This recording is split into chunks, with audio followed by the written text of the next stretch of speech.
শ্রী শ্রী রাধাকৃষ্ণ মন্দিরের গ্রিল কেটে স্বর্ণালংকার ও নগদ টাকা চুরির অভিযোগ পাওয়া গেছে। এ ঘটনায় মন্দির পরিচালনা কমিটির সভাপতি কালাচাঁদ সাহা থানায় একটি লিখিত অভিযোগ করেছেন। অভিযোগে উল্লেখ করা হয়, রোববার দিবাগত রাত 12টা থেকে সোমবার সকাল 7টার মধ্যকার কোনো এক সময়ে মুন্সিগঞ্জের গজারিয়া উপজেলার ভবেরচর বাজার সংলগ্ন মধ্য ভবেরচর শ্রী শ্রী রাধাকৃষ্ণ মন্দিরে এই চুরির ঘটনা ঘটে। এ সময় লোহার গ্রিল ভেঙে মূর্তির গায়ে থাকা আনুমানিক 4.5 ভরি ওজনের স্বর্ণের অলংকার, কৃষ্ণের হাতের স্বর্ণের প্রলেপ দেয়া রূপার বাঁশি সহ প্রায় 6 ভরির রূপার গহনা এবং প্রণামীর নগদ 50,000 টাকা চুরি হয়।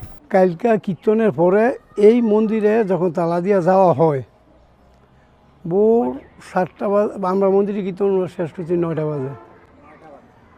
বাজে।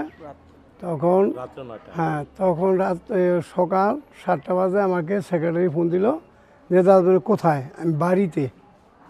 তাহলে আপনি মন্দিরে আসেন, মন্দিরে গ্রিল কাইটা চুরি হয়েছে।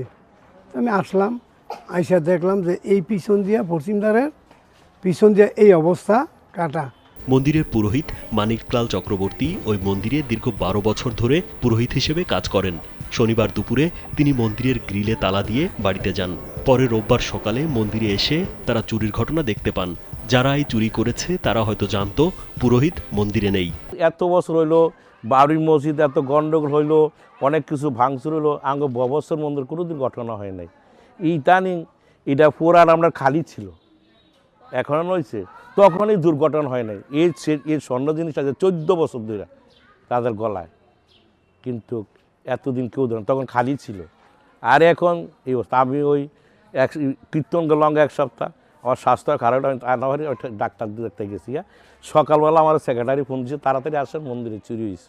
গজারিয়া থানার ভারপ্রাপ্ত কর্মকর্তা আনোয়ার আলম আজাদ জানান, থানায় অভিযোগের পর ঘটনাস্থল পরিদর্শন করা হয়েছে।